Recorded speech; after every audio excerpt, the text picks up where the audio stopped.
Putri Natalia Situmorang. Saya mahasiswa gizi Stika Santa Elizabeth Medan. Pada video kali ini saya akan membahas tentang kegiatan statistik dengan mata kuliah statistika dengan dosen pengampu Ibu Marida Simbolon, SKS MKes. Kegiatan statistika dibagi menjadi 4. Yang pertama jenis data, yang kedua sifat data, yang ketiga sumber data, dan yang keempat karakteristik data. Pengertian data. Data adalah sejumlah informasi yang dapat memberikan gambaran tentang suatu keadaan, baik berupa angka-angka maupun yang berbentuk kategori seperti tinggi ataupun rendah. Pengertian lain tentang data adalah hasil pencatatan peneliti, baik yang berupa fakta maupun angka-angka.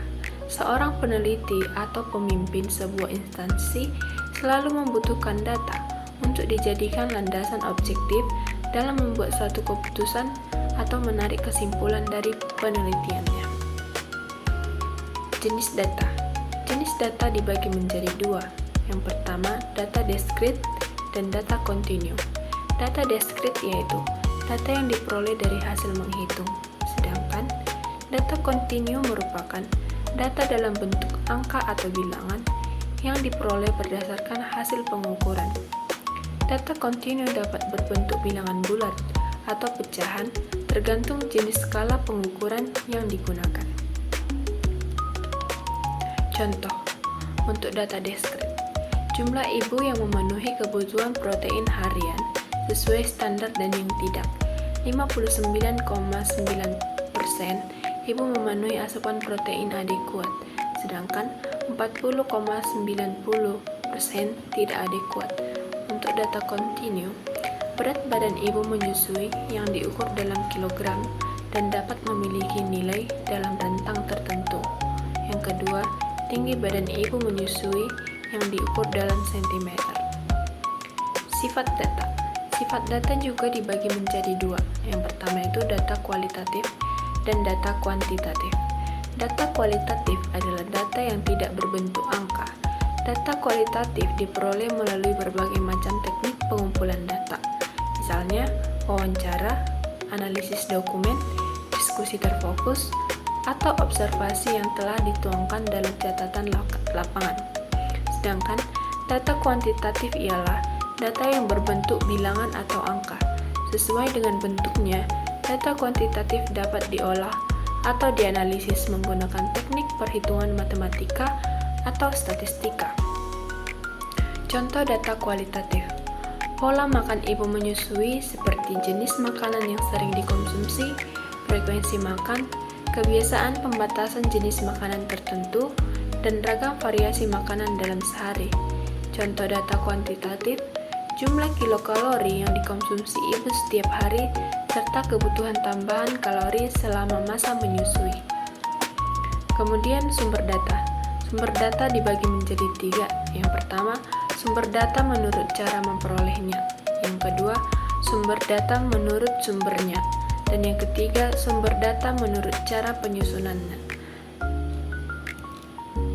Sumber data adalah segala sesuatu yang dapat memberikan informasi mengenai sumber data dalam penelitian, adalah subjek dari mana data dapat diperoleh.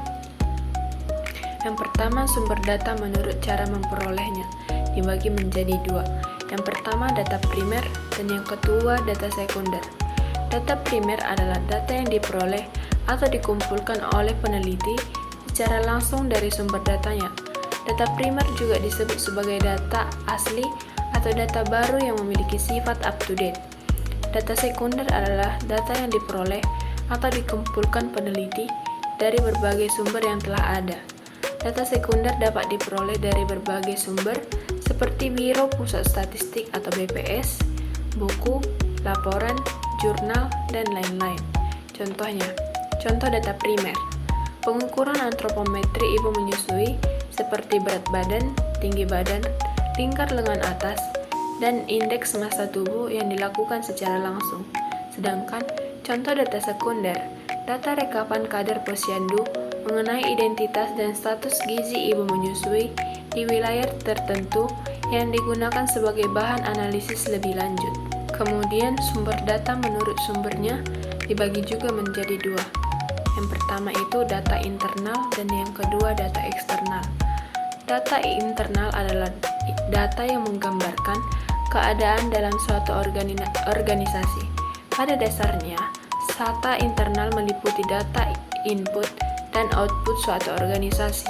Misalnya, meliputi data pegawai, data keuangan, data peralatan, data produksi, data pemasaran, dan data hasil penjualan. Sedangkan data eksternal ialah data yang menggambarkan keadaan di luar organisasi. Misalnya, data yang menggambarkan faktor-faktor yang mempengaruhi perusahaan, seperti daya beli masyarakat, selera masyarakat, saingan dari barang sejenis. Kemudian sumber data menurut cara penyusunannya. Yang pertama itu data nominal.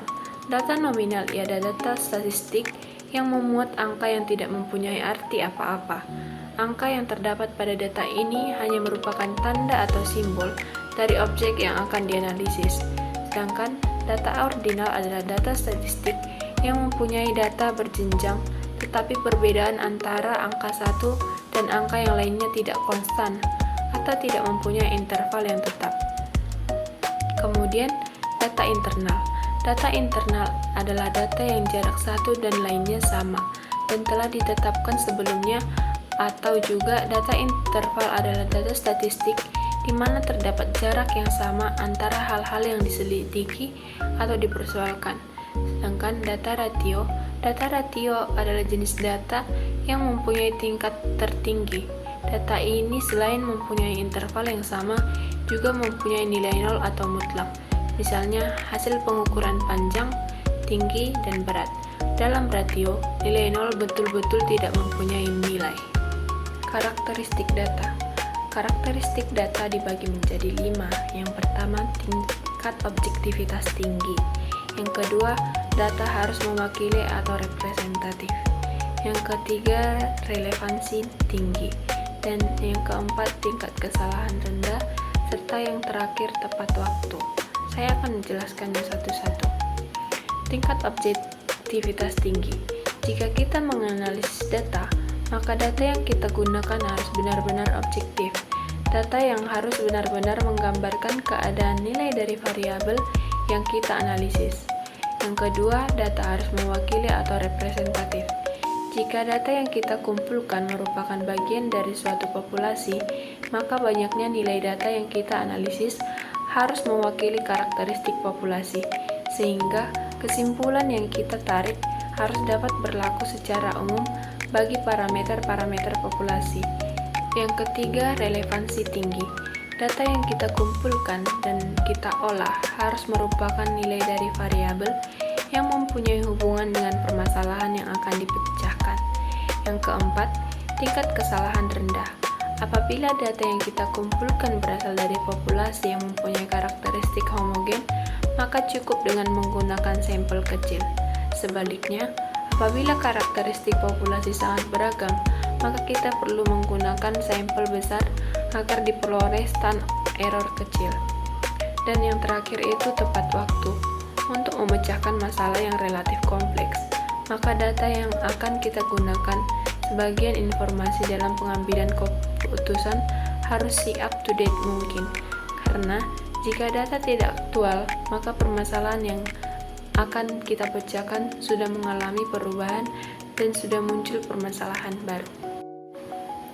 Baik, kasus yang pertama, seorang petugas gizi melakukan wawancara dengan ibu menyusui untuk mengetahui kebiasaan makan dan pola asuh gizi. Data kualitatif apakah yang paling tepat untuk dikumpulkan dalam wawancara tersebut? A. Jumlah kalori yang dikonsumsi ibu setiap hari. B. Berat badan ibu sebelum dan sesudah masa menyusui. C. Jenis makanan favorit atau pantangan makanan selama menyusui. D. Volume ASI yang diproduksi setiap hari. E. Indeks massa tubuh ibu menyusui. Jawabannya C. Jenis makanan favorit dan pantangan makanan selama menyusui. Nah, kenapa? Saya sudah membuat pembahasannya di sini. Data kualitatif berfokus pada aspek yang bersifat deskriptif dan tidak numerik, seperti kebiasaan, pandangan, dan pengalaman. jenis makanan favorit dan pantangan makanan selama menyusui adalah contoh data kualitatif karena menggambarkan pola makan dan kebiasaan ibu menyusui secara deskriptif melalui wawancara. Data lainnya seperti jumlah kalori, berat badan, volume ASI, dan IMT merupakan data kuantitatif yang berbasis angka dan hasil pengukuran. Kemudian kasus kedua. Dalam sebuah penelitian gizi pada ibu menyusui, data primer dikumpulkan dengan cara seperti berikut, kecuali wawancara langsung kepada ibu mengenai pola makan sehari-hari, B. pengukuran berat badan dan tinggi badan ibu menyusui, C. analisis hasil survei dari laporan puskesmas tahun sebelumnya, D. pengisian kuesioner tentang pengetahuan gizi oleh ibu menyusui, E. observasi langsung kebiasaan makan di rumah responden. Jawabannya C. Analisis hasil survei dari laporan puskesmas tahun sebelumnya. Nah, untuk kasus ini saya juga sudah membuat pembahasannya. Data primer adalah data yang dikumpulkan secara langsung oleh peneliti dari sumber asli melalui metode seperti wawancara, observasi, pengukuran langsung, dan pengisian kuesioner pada subjek penelitian. Opsi A, B, D, dan E merupakan metode pengumpulan data primer, sedangkan opsi C adalah contoh data sekunder karena datanya berasal dari laporan atau penelitian yang sudah ada sebelumnya dan bukan dikumpulkan langsung oleh peneliti saat ini. Dan yang terakhir untuk kasus ketiga. Seorang peneliti ingin menganalisis status gizi ibu menyusui dengan menggunakan data dari laporan Dinas Kesehatan tahun sebelumnya yang memuat berat badan, tinggi badan, dan asupan gizi ibu di wilayah tertentu. Jenis data apa yang sedang digunakan oleh peneliti tersebut? A. Data primer, B. Data sekunder, C. Data kualitatif, D. Data diskrit, E. Data kontinu. Jawabannya data sekunder. Kenapa? Karena data sekunder adalah data yang diperoleh dari sumber atau dokumen yang sudah ada sebelumnya, misalnya laporan, hasil survei, atau penelitian terdahulu. Dalam contoh ini, peneliti menggunakan data dari laporan Dinas Kesehatan tahun sebelumnya. Jadi data tersebut bukan dikumpulkan langsung oleh peneliti, tetapi diambil dari sumber yang sudah ada. Data primer adalah data yang dikumpulkan langsung oleh peneliti melalui metode wawancara, observasi, atau pengukuran data. Data kualitatif dan kuantitatif merujuk pada jenis data berdasarkan sifat, sedangkan diskrit dan kontinu merujuk pada tipe data numerik. Baik Ibu dan teman-teman, sekian yang bisa saya sampaikan pada topik pembahasan kali ini. Saya harap melalui video ini kita dapat menambah wawasan kita bersama. Jika ada kesalahan saya dalam penyampaian materi ini, itu tidak saya sengaja, jadi saya minta maaf. Sekian yang saya bisa saya sampaikan. Terima kasih.